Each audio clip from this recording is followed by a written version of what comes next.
कि करारा जवाब देना चाहिए टेररिस्ट को, ताकि आने वाली पीढ़ी भी इसके बारे में वो सोच सके। ये एक तरफ तो इन्होंने रखा कि सरकारी कार्यक्रम और सभी तंत्रों का इस्तेमाल किया गया कि कल कई स्कूल बंद रहे, कई स्कूल की बसों को इस्तेमाल किया गया, लेकिन दूसरी तरफ आपने बिहार को और मिथिला को क्या देने का काम किया? रैयाम चीनी मिल बंद है, सकरी चीनी मिल बंद है, लोहट चीनी मिल बंद है।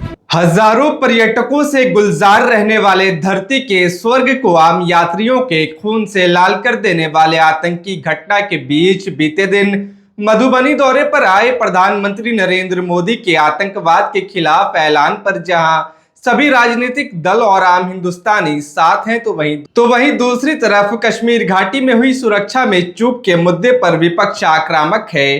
केवटी के पूर्व विधायक डॉक्टर फराज फातमी ने भी आतंकवादी हमले के बीच प्रधानमंत्री की मधुबनी यात्रा पर कई सवाल खड़े किए हैं।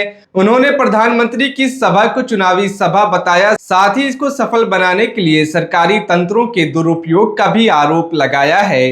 इतना ही नहीं, उन्होंने विकास के मुद्दे पर भी प्रधानमंत्री को घेरते हुए क्या कहा है, चलिए वो आपको सुनाते हैं। पहलगांव में हुए आतंकी हमले के बीच कल प्रधानमंत्री नरेंद्र मोदी मिथिला के मधुबनी में थे और मधुबनी से पाकिस्तान को कड़ा संदेश देने का काम किया है। क्या आप लोग इस घटना को और इस यात्रा को कैसे देख रहे हैं? सबसे पहले मैं अपनी तरफ से जो परसों घटना पहलगाम में हुई और जो वहाँ पे जो हमारे टूरिस्ट भाई जो भारत से कोने कोने से आए हुए थे और जिस तरीके से निर्मम हत्या टेररिस्ट के द्वारा किया गया, उसकी मैं खेद करता हूँ। बहुत ही दुखद घटना है और जितनी भी इसकी मजम्मत की जाए वो कम है। मैं सबसे पहले उम्मीद करता हूँ भारत सरकार से कि करारा जवाब देना चाहिए टेररिस्ट को और सख्त से सख्त सज़ा देनी चाहिए उनको, ताकि आने वाली पीढ़ी भी इसके बारे में वो सोच सकें।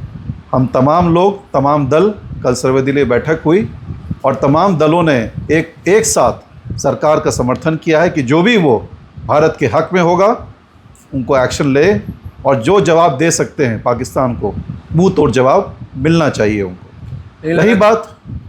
रही बात कल प्रधानमंत्री जी का दौरा हुआ, मिथिला की धरती पर आए वो, लेकिन अफसोस की बात यही है कि क्योंकि उन्होंने कई उनके कार्यक्रम थे कल, जहाँ तक हमें जानकारी है, नहीं क्योंकि बिहार का चुनाव था, उनको यहाँ आना था और आके उन्होंने अपना जो भी भाषण दिया हो, लेकिन जिस तरीके से कल जो तंत्र का इस्तेमाल हुआ, पूरी धज्जियाँ उड़ा दी गई। मतलब आपको बताएं, हर विभाग का इस्तेमाल भारत सरकार ने किया। ये एक तरफ तो इन्होंने रखा कि सरकारी कार्यक्रम है, लेकिन दूसरी तरफ एक रैली के रूप में इन्होंने इसको, एक पार्टी की एक रैली को इन्होंने संबोधन किया और सभी तंत्रों का इस्तेमाल किया गया। यहाँ तक कि अफसोस की बात यह है कि कल कई स्कूल बंद रहे, कई स्कूल की बसों को इस्तेमाल किया गया और पटना से बसेस बुलाई गई। जो टैक्स पेयर का पैसा है उसको इस्तेमाल करके माननीय प्रधानमंत्री जी ने अपने रैली को संबोधन करने का काम किया। ठीक है, आपने संबोधन किया, एक करारा जवाब भी दिया गया पाकिस्तान को, लेकिन दूसरी तरफ आपने बिहार को और मिथिला को क्या देने का काम किया? रैयाम चीनी मिल बंद है, सकरी चीनी मिल बंद है, लोहट चीनी मिल बंद है। आपने कौन सा अनाउंसमेंट किया जो मिथिला के लिए, मिथिला के यहाँ के वासियों के लिए कोई फ़ायदे की चीज़ हो? तो ये बिल्कुल कहिए एक उनका एक कार्यक्रम था, अपना कार्यक्रम करके गए वो। लेकिन कल जो हम लोगों ने जो मीडिया के माध्यम से, आप लोगों के माध्यम से देखा, और कल सर्वदलीय बैठक भी हुई दिल्ली के अंदर, और जो सर्वदलीय बैठक के बाद जो नतीजा निकल कर के आया, सरकार ने माना कि हमसे चूक हुई। अब आप बताइए, 2000 हमारे जो विजिटर्स थे, जो कोने कोने से आए हुए थे, उनकी सुरक्षा में अगर चूक होती है तो इसकी जिम्मेदारी कौन लेगा? कहाँ फेलियर हुआ? ये तो सरकार को जवाब देना होगा, गृह मंत्री जी को जवाब देना होगा। किस तरीके से ऊपर में, किस तरीके से हमारे कई भाई, कुछ तो नेवी और आर्मी में भी थे, उनको हम नमन करते हैं, उनको हम श्रद्धांजलि देना चाहते हैं, उनके परिवार के साथ खड़े हैं। और साथ ही साथ कई टूरिस्ट जिन पे घिनौना हमला किया गया और हमारे सैनिक एक भी वहाँ पे जहाँ पे ये हादसा हुआ, ये घटना घटी, एक भी आर्मी का कोई भी अफसर वहाँ नहीं मौजूद था। इतनी गोलियाँ चली, उनको जानकारी तक नहीं मिली, एक इनपुट नहीं था। तो कहीं ना कहीं ये सरकार की विफलता है और सरकार ने इसको माना भी है।